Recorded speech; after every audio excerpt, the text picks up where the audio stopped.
അപ്പൊ എന്തൊക്കെയുണ്ട് വിശേഷങ്ങൾ? സിനിമയുടെ റിലീസൊക്കെ ആയിട്ട് പ്രൊമോഷനൊക്കെ ആയിട്ട് എല്ലാരും ഇങ്ങനെ ഓടിച്ചാടി നടക്കുകയാണോ? സ്പീഡ് കൂടി പോകുന്നുണ്ട്. ചേട്ടൻ എന്താ വളരെ അതായത് ചേട്ടൻ എന്നെ നോക്കുന്നേ എന്താ ഈ പെങ്കൊച്ച് പറയുന്നത്? ചെറിയ കിളി പോയിരിക്കുകയാണ്. എനിക്കൊരു കാര്യം ചെയ്യാം, നമുക്ക് ഇവിടുന്ന് തുടങ്ങാം. ഞാൻ ഒന്നുകൂടി ഇൻട്രോ പറയാം. അല്ല, ചേട്ടന് സഭ എന്ന് വിളിക്കുന്നതാ ഇഷ്ടമെന്ന് ഞാനൊരു യൂട്യൂബ്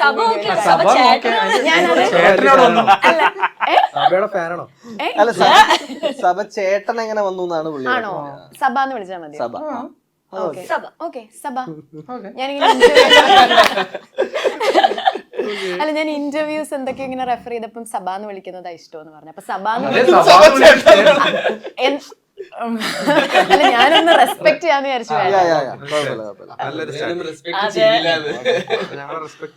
അപ്പൊ നമ്മൾ എന്തായാലും സിനിമയുടെ പാട്ടും കാര്യങ്ങളൊക്കെ നമ്മൾ കണ്ടു. അപ്പം എന്താണ് ഇതിന്റെ ഒരു ജോണർ? എന്താ ഒരു typical romantic kind of movie ആണോ? അതിന്റെ ഒരു ടെംപ്ലേറ്റ് എന്താണ്? പ്രത്യേകിച്ച് വലിയ വലുതായിട്ട് ടെംപ്ലേറ്റ് പെടാതെ പുള്ളി ഒരു പടം എടുത്തിട്ടുണ്ട്. ഒരു ജോണറിലും പെടരുതെന്ന് പറഞ്ഞിട്ട് അങ്ങനത്തെ ഒരു മിസ്റ്ററി, ത്രില്ലിംഗ്, റൊമാൻസ്, ഫൈറ്റ്, അങ്ങനത്തെ എല്ലാ ഹ്യൂമർ, എല്ലാ എലമെന്റ്സും ഉണ്ട്. എന്തായാലും ബാക്കി കണ്ടു കഴിഞ്ഞാൽ കൃത്യം മനസ്സിലാവും. അങ്ങനെ നമുക്ക് ഗസ് ചെയ്യണ്ടല്ലോ, നമ്മളൊന്നും എക്സ്പെക്ട് ചെയ്യാതെ ഒരു സിനിമ കാണണമെന്നാണ് അല്ലേ? ഞാൻ എപ്പോഴും സിനിമകളെ അങ്ങനെയാണ് സിനിമ കണ്ടിട്ട് വരാം. അല്ല, അതൊരു സാധാരണ ചോദ്യമല്ലേ? നിങ്ങള് സിനിമയുടെ പ്രൊമോഷന്റെ ഭാഗമായിട്ട് വരുമ്പോ നമ്മൾ സ്ഥിരം ചോദിക്കുന്ന ചോദ്യമാണ് ഇതൊക്കെ. ഫസ്റ്റ് നമ്മൾ അങ്ങനെ ചോദിച്ചിട്ടാണല്ലോ ബാക്കി കാര്യങ്ങളിലേക്ക് പോകുക. ആദ്യം തന്നെ ആവശ്യമില്ലാത്ത ചോദ്യങ്ങളൊക്കെ ചോദിച്ചു പിന്നെ മാത്യുവിനെ നമ്മൾ ഇതിനകത്ത് കാണുമ്പോൾ കുറച്ചൊരു മെച്ചുവേർഡ് ലുക്ക്, താടിയൊക്കെ വെച്ചിട്ടുണ്ട്. അപ്പൊ ആ ഒരു നേരത്തെ നമ്മൾ കണ്ട ആ ഒരു പയ്യൻ ലുക്കിൽ നിന്ന് മാറി കുറച്ചൊരു അഡൾട്ട് ക്യാരക്ടർ പിടിച്ചതാണോ? അത് ഫുൾ ക്രെഡിറ്റ്സ് ടു ഡയറക്ടർ നൗഫലിക്ക. മേക്കപ്പ് ചെയ്തത് റോണക് ചേട്ടനാണ്. പിന്നെ കോസ്റ്റ്യൂംസ് മെൽവിജ്. അപ്പൊ ഇവരുടെ മൂന്നുപേരുടെയും ഒരു എസ്പെഷ്യലി നൗഫലിക്കയുടെ ഒരു വിഷനാണ് നേരത്തെ പോലെ പയ്യൻ എന്നുള്ളതല്ലാണ്ട് ഒരു ആ ഒരു ഫീല് കൊണ്ടുവരണം, ആ ഒരു ഡിഫറൻസ് കൊണ്ടുവരണം എന്നുള്ളത് ഇവരുടെ അവർ മൂന്നുപേരും ചേർന്ന് എടുത്ത തീരുമാനങ്ങളിൽ ഉണ്ടായ ഒരു ലുക്കും ഒരു ഇതുമാണ്. അപ്പൊ ഫുൾ ക്രെഡിറ്റ്സ് ടു. അപ്പൊ മാത്യുവിന് ഇങ്ങനെ ഇന്റൻഷനലി ഉള്ളിലൊരു തീരുമാനം ഉണ്ടായിരുന്നു, അതായത് ക്യാരക്ടർ ഒന്ന് ചേഞ്ച് ചെയ്ത് പിടിച്ചു തുടങ്ങണം, ഇനി നമ്മളിങ്ങനെ സ്റ്റുഡന്റ് അല്ലെങ്കിൽ ഒരു കോളേജ് ഗോയിങ് അങ്ങനത്തെ റോളുകൾ അല്ലാതെ സ്കൂള് ചെയ്യരുത് എന്നുള്ളതാണ് എടുത്തത്. ചർമ്മം കണ്ട പ്രായം തോന്നാത്ത കാരണം എല്ലാരും ഇങ്ങനെ സ്കൂളിലൊക്കെ ചെയ്യാൻ പറ്റുന്നതാണോ?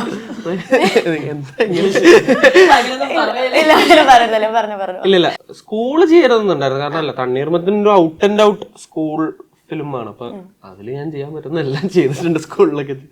അപ്പൊ അത് സ്കൂള് ചെയ്യരുതെന്നുള്ളതായിരുന്നു. ക്യാരക്ടർ ബ്രേക്ക് ചെയ്യണം എന്ന് അങ്ങനെയല്ല, വേറെ പരിപാടികൾ വരണം എന്നുള്ള ആഗ്രഹം എപ്പോഴും ഉണ്ടായിരുന്നു.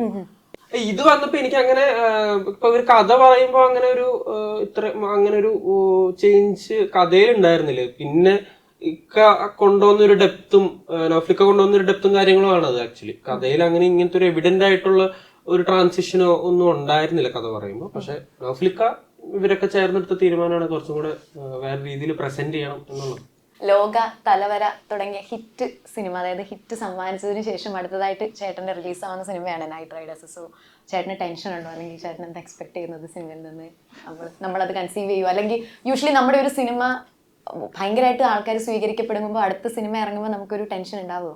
ആ ഒരു സ്റ്റേജിൽ നിൽക്കുന്ന സമയത്ത് എന്തായാലും ടെൻഷൻ ഉണ്ടാകും. പക്ഷേ ഇതിൻ്റെ കാര്യത്തിൽ എനിക്ക് അത്ര ടെൻഷൻ ഇല്ല. ഇത് ഞാൻ പേഴ്സണലി തിയേറ്ററിൽ പോയിട്ട് കാണാൻ ആഗ്രഹിക്കുന്നൊരു പടം തന്നെയാണ് ഇത്. അപ്പം ഇത് ഔട്ട് വന്ന സമയത്ത് എല്ലാവരും ഹാപ്പിയാണ്. ഇപ്പം നമ്മൾ ഈ ക്രൂ ആണെന്നുണ്ടെങ്കിലും ആക്ടേഴ്സ് ആണെന്നുണ്ടെങ്കിലും എല്ലാവരും പടം ഏറെക്കുറെ ഇത് കണ്ടായിരുന്നു.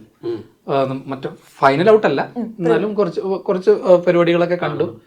എല്ലാവരും ഹാപ്പിയാണ്, ഞാനും ഹാപ്പിയാണ്. അപ്പം ആ ടെൻഷൻ ഇല്ല. വിഷ്ണു ചേട്ടനെ എല്ലാ ഇന്റർവ്യൂസിൽ വരുമ്പോഴേ സ്പെക്സ് കാണും, എപ്പോഴും ഒരു കണ്ണാടി കാണും. അപ്പോൾ വിഷ്ണു ചേട്ടൻ്റെ ആക്ടിങ്ങിൽ എപ്പോഴും ഇങ്ങനെ എടുത്ത് പറയുന്ന ഒരു കാര്യം, വിഷ്ണു ചേട്ടൻ്റെ കണ്ണ് അഭിനയിക്കുന്നു എന്ന് പറയും. എപ്പോഴും കണ്ണിനൊരു പ്രത്യേകത പറയാറുണ്ട്. അപ്പൊ ഇന്റർവ്യൂസിനോട്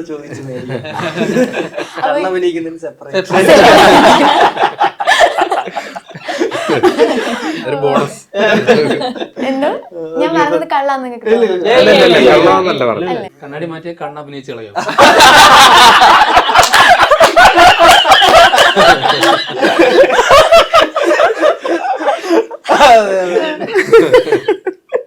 അല്ല, ഞാൻ ഇന്നലെയൊക്കെ ട്രാവലിംഗ് ആയിരുന്നു. അപ്പൊ മിക്കവാറും ഉള്ള എനിക്ക് തോന്നുന്നു ഒരുവിധമുള്ള ആക്ടേഴ്സ് ഒക്കെ വന്ന് ഈ കണ്ണാടി വെക്കുന്നത് കഴിഞ്ഞാൽ എവിടെയെങ്കിലും ട്രാവലിലായിരിക്കും, ക്ഷീണമായിരിക്കും.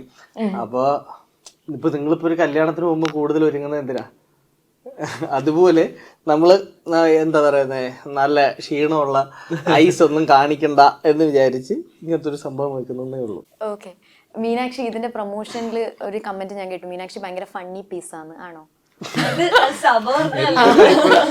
ഇങ്ങനത്തെ ഫണ്ണി പീസ് അത് ചോദിച്ച ആളോട് ചോദിക്കാം. നീ തന്നെ പറഞ്ഞത് ഈ ഫണ്ണി പീസ്. ഒരു കുട്ടി ചോദിച്ചു, നിങ്ങളുടെ ലൊക്കേഷൻ എങ്ങനെ ഫണ്ണായിരുന്നു? അപ്പൊ നല്ല ഫണ്ണായിരുന്നു, ഇതാണ് ഫണ്ണി പീസ്. അല്ല, മീനാക്ഷിയാണ് നമ്മുടെ മെയിൻ സോഴ്സ് ഓഫ് എന്റർടൈൻമെന്റ്. മീനാക്ഷിയാണ് മെയിൻ.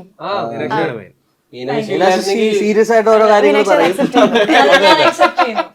മീനാക്ഷി ഇല്ലായിരുന്നെങ്കിൽ മീനാക്ഷിയിലായിരുന്നെങ്കിൽ നമ്മള് മറ്റേ ഇങ്ങനെ സീരിയസ് ആയിട്ട് ഒരു മെജോറിറ്റി ഓഫ് ടൈം നമ്മുടെ ഭയങ്കര സീരിയസ് ആയിട്ട് നമ്മളിങ്ങനെ ഇരുന്നത്. പക്ഷെ മീനാക്ഷി ഉള്ളതുകൊണ്ട് അതങ്ങനെ ആയി പോയി. അതെ അതെ.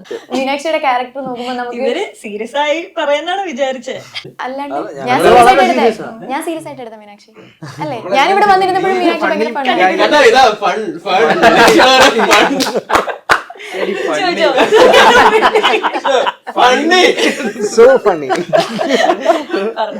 Okay, funny girl. ഈ സിനിമയും വാഴയും തമ്മിൽ ഒരു ചെറിയ ബന്ധമുണ്ട്. വാഴയ്ക്കകത്ത് മീനാക്ഷി കൂടുതൽ നൈറ്റ് റൈഡ് അല്ലേ പോകുന്നത്? ഈ സിനിമയുടെ പേര് നൈറ്റ് റൈഡ് എന്ന്. ഫണ്ണി ഗായ്.